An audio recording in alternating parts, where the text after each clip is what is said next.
I don't know if they can do much about me having breakfast. I think it's it's not really in their power to mess with that. So, I mean, I think I don't have anything that I let my opponents have power over me with in terms of that, because that would be, I think that's a weakness at that point. So I definitely don't have anything like that.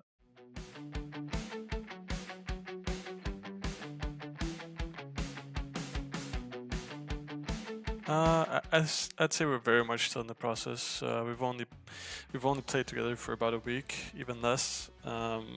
We kind of had to scramble together a boot camp for the qualifier for Kuala Lumpur, because it's only a few weeks after TI, and we were fixing our roster and everything with the org and everything. So we really didn't have much time before going into that. We had a few days of scrims, and then we went straight into the qualifiers. So yeah, it's I'd say we're very much still finding our footing, for sure.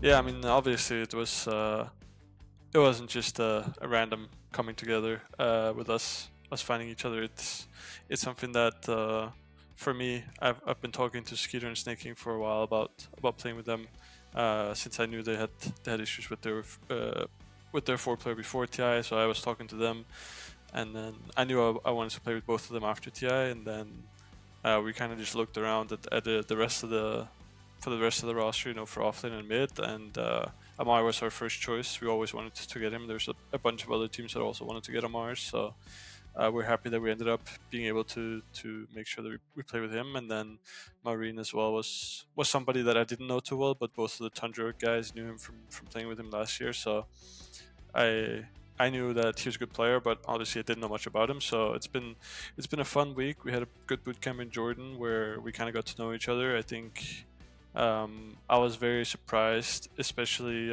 with Amar. Like the way he is as a person is much different than what like the community sees him as, or like the picture he has towards the public. So I was very surprised with how funny he is. He's very easygoing. He's also only 18, and he's quite mature for his age, and I think that surprised me a lot. And then Malrine is like the typical like 19-year-old. Like he like loves eating ice cream. It's I'd say he's very special in his way of being. Like he's very much the kid of the group, and then the rest of us are kind of like the experienced people and the veterans. No, I wouldn't say babysitting, but more like teaching him the ways, and like kind of like trying to make sure that he's comfortable as well, because this is his first big team, and the rest of us have kind of already played on big teams before. So I think it's been a good week of like learning each other, and then also just making sure that we're comfortable with each other, and there was a good process in us, the way the tournament unfolded, that we lost to Quest in upper bracket, and then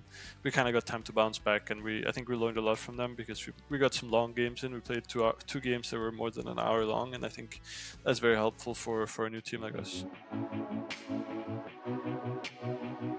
I think when I look at the, because I just saw the full roster of teams today. This is the first time I saw all the teams that we're gonna be playing. So I think I'd consider ourselves favorites for sure. I think there's some good teams in there that could cause us some issues, but overall, I think these are all teams that we expect to beat. At the end of the day, we think we're better than these teams, but obviously we're still a very new team, and some of these teams have been playing together from before TI, so they have a little bit of an edge there. And then I know tomorrow is going to be a new patch as well, so we have to also adapt to that, and that could be a bit of a hiccup. But I think if you look at just the rosters, I think we should be favorites. Yeah. It depends a little bit on the player. I think position four, like the heroes that are there right now, are not like they're not like super strong. Like there's no position four that feels like crazy or like has to be banned or anything. I think one hero that I played 2 days ago in the qualifier that I wasn't expecting to play was Spirit Breaker, because I played the entire patch without playing Spirit Breaker, and then in the grand final against Quest, I played 3 games of it, so I wasn't expecting that. But obviously, that hero is really good. Another hero that was banned in every game in our series against Quest is Weaver. I think Weaver is also a hero that is really good as a position 4. It's also a hero that can play as position 1, so that flex is really valuable. Those are probably two of the strongest heroes, and then other than that, there's like Grimstroke and Dark Willow, and these heroes are all like okay, but I don't think they're like super strong or anything. There's also Phoenix and Skywrath, and there's a bunch of heroes that are like okay, but I think if there's one hero, it's probably Weaver right now that takes the cake.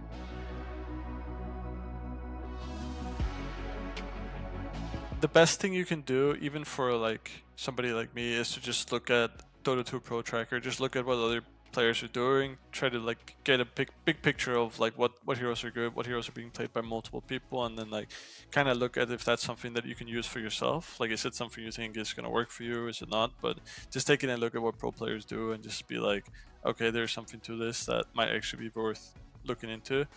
I think that's the biggest thing, and just like not copying, but like taking inspiration from players that are better than you is always important, just because that will help you like develop your own mindset a bit more than just make like, instead of just trying to figure things out on your own. Like, you can basically use what their thought process it by just looking at the heroes you're playing and their item builds and stuff. So I think that's the biggest thing. Yeah.